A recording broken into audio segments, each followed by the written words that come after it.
Et bonjour à tous, on se retrouve aujourd'hui pour parler des rêves. Alors, je me revois comme ça dans un rêve, assise sur un banc en fait. Et j'ai un coton, une boule de coton, c'est à côté de moi, juste là. Ce coton, il est tout doux, il est tout petit. Et bizarrement, dans- souvent dans les rêves, bizarrement, eh bien là, je sais que c'est ma petite sœur. Voilà, c'est ma petite sœur qui est là à côté de moi.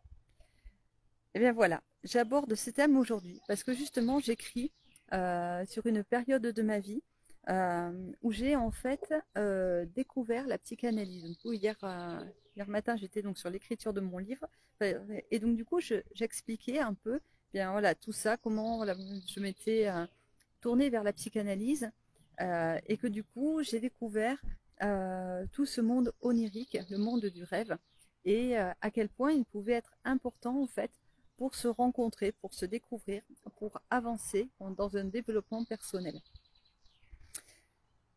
Aujourd'hui, bah, du coup, c'est une partie de Chrysalide, donc de mon programme d'accompagnement, qui est vraiment dédié oui, à une métamorphose personnelle. Voilà. Alors, on pense souvent que les rêves, comme ce rêve du coton, sont absurdes, qui n'ont pas de sens et pas si importants. Et pourtant, ils sont de précieux messages, vraiment, des messages de votre inconscient, réellement. Alors, je vous partage comment, du coup, les capter aujourd'hui, comment les comprendre, les utiliser aussi pour avancer sur votre chemin. Alors déjà, on va se demander pourquoi prêter attention à ces rêves. En fait, les rêves sont le miroir de votre inconscient.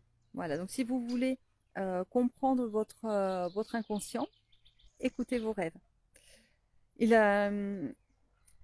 En fait, ils vont révéler aussi vos émotions, les émotions qui sont enfouies, des conflits aussi, des conflits internes qui peuvent être là, des désirs refoulés aussi. Alors ça, c'est vrai que Freud était très pertinent là-dessus. Ce sont aussi des façons d'être guidé et de s'encourager. Voilà.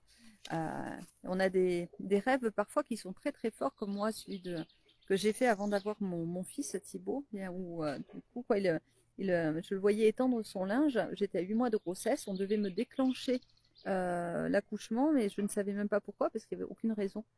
Mais du coup, donc j'ai rêvé en fait que mon fils étendait son linge sur le fil à linge et il me disait donc il avait sa petite valise à côté, il me disait que quand il serait prêt, en fait, il viendrait. Mais voilà, qu'il fallait pas précipiter les choses. Et effectivement, voilà, donc du coup, j'ai refusé finalement le déclenchement, donc j'ai dû tenir tête un peu. Et il est arrivé donc le 28 avril, donc il vient de faire ses 12 ans. Et en fait, il était en parfaite santé, il était très très bien. Et, voilà, et effectivement, c'est qu'on aurait voulu le déclencher, ça aurait été très long. Je sais qu'on avait déclenché la naissance de Cheyenne il y a 26 ans aujourd'hui. Voilà, bon anniversaire à ma fille.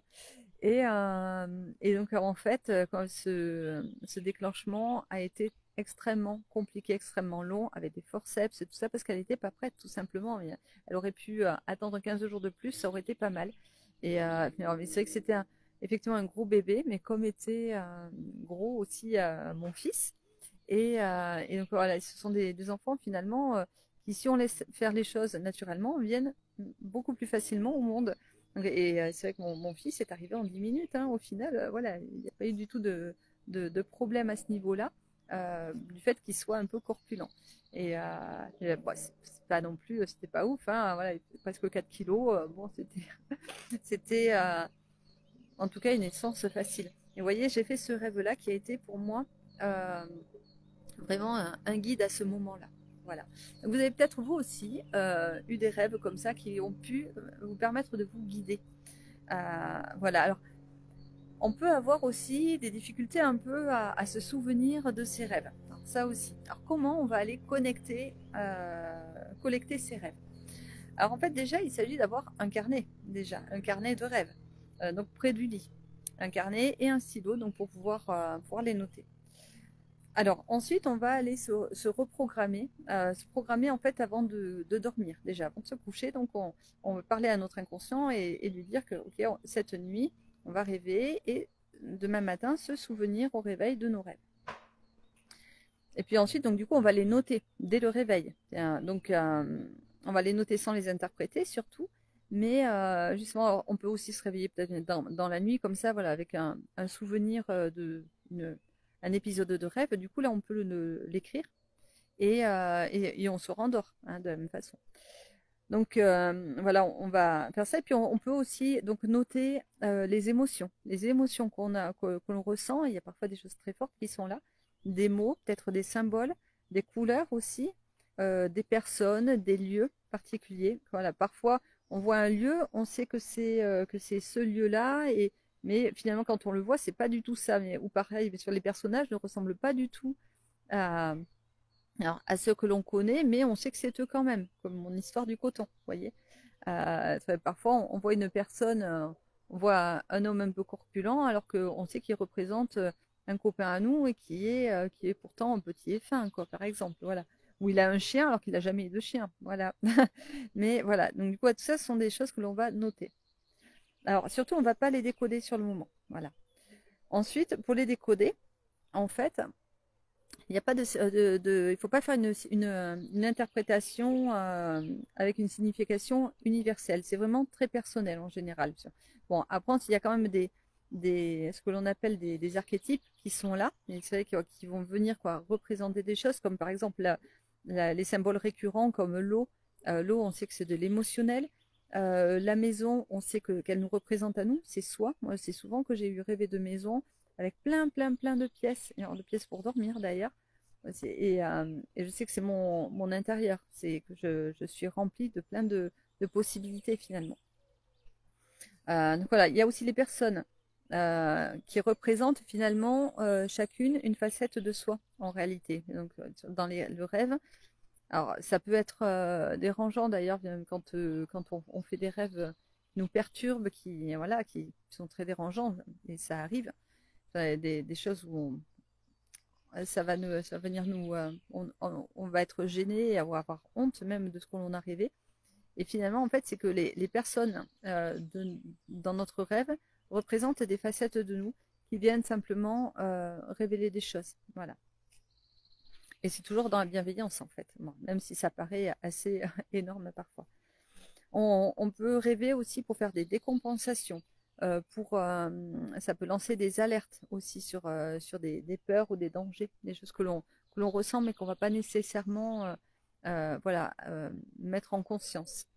Ça peut être aussi des rêves de transformation qui vont nous faire du bien justement parce qu'on sent qu'on est là donc quand on rêve qu'on va avoir un enfant, moi ça m'est arrivé plusieurs fois de rêver que j'étais enceinte et en fait je sais que c'est parce que je suis sur le point de donner naissance à un projet par exemple ou moi-même de me transformer, de passer un cap.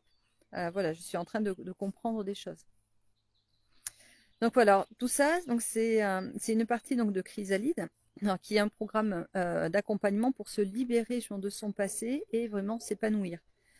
Alors Chrysalide en fait va venir nous aider à se reconnecter à soi, à son intuition, donc au rêve aussi, à ses mémoires profondes en fait. Moi, j'ai eu fait un rêve d'ailleurs, un rêve où je rêvais que j'étais au cinéma. C'est ce dont je parlais d'ailleurs hier dans mon manuscrit. Et en fait, donc j'étais dans une salle de cinéma engoncée dans mon siège qui était rouge pourpre. Et en fait, j'entendais la voix de mon père qui rigolait en disant mais écoute qui c'est qui chante. Et là, j'entendais donc son frère qui chantait effectivement, donc mon tonton. Et puis, il y avait ma mère qui se demandait elle voulait savoir si j'étais une fille ou un garçon. Et moi, là, je me regarde et je souris, je rigole, parce que pour moi, c'était bien évident, j'étais une fille, j'étais habillée avec une grande robe, mais limite princesse, quoi, vraiment. Donc, du coup, pour moi, c'était une évidence. Et donc, quand j'étais donc sur le divan du psychanalyste, et donc j'ai expliqué ce rêve-là, le psychanalyste m'a demandé si je voyais où j'étais à ce moment-là, quoi, si je comprenais où j'étais en fait. Et là, j'ai eu une révélation, j'ai dit waouh, en fait, mais ouais, c'est vrai, je suis dans le ventre de ma mère. Et donc j'ai plus de 6 mois puisque j'entends. Donc mon ouïe est déjà faite. Ma vue aussi puisque je vois le rouge pourpre autour de moi. Donc j'ai quand même une acuité visuelle qui est prête déjà. Et du coup, quoi, et j'ai déjà la conscience en fait que je suis une fille à ce moment-là. Et ça, c'était une révélation vraiment. Je me suis dit, mais c'est incroyable. En fait, du coup, on a déjà des consciences une conscience qui est là de qui on est et de ce qu'on est venu faire. Et donc, voilà, du coup, je pense que réellement, c'est le rêve le plus ancien, enfin le souvenir même le plus ancien, en fait, que je puisse savoir. Et du coup, ça m'est revenu par ce rêve qui a été transformé en salle de cinéma. Et c'était assez surprenant. Donc voilà, par exemple, voilà, sur à quel moment les mémoires peuvent être reconnectées. Alors, le rêve, c'est un outil, mais c'en est un parmi tant d'autres, hein. Bon, donc moi, j'utilise aussi la PNL, l'énergétique, l'écoute du corps. Donc voilà, on a plein d'outils qui sont possibles. D'autres vont utiliser d'autres outils comme le MDR, etc., quoi. Mais l'objectif, en fait, c'est de se transformer en se comprenant, en fait, en profondeur. Voilà, comment de se délaguer un peu les choses pour se reconnecter à soi et savoir qui on est vraiment. Alors dans Chrysalide, on utilise donc les rêves comme un levier de transformation. C'est vraiment un fil d'or entre votre inconscient finalement et puis votre nouvelle réalité. Voilà. Donc ça vous aide à passer des caps, des étapes. Alors si vous êtes intéressé donc par le programme, eh ben, je vous propose déjà de peut-être faire un appel, un contact découverte. Et puis, si vous avez un rêve particulier qui revient peut-être régulièrement, ben écoutez, je vous propose gratuitement voilà, de faire un court visio peut-être pour pouvoir en parler et puis essayer voilà, de vous faire un peu expérimenter du coup cet aspect onirique, ce décodage onirique. Voilà. Je vous embrasse tous en tous les cas et ben, je vous dis à très bientôt pour le prochain live.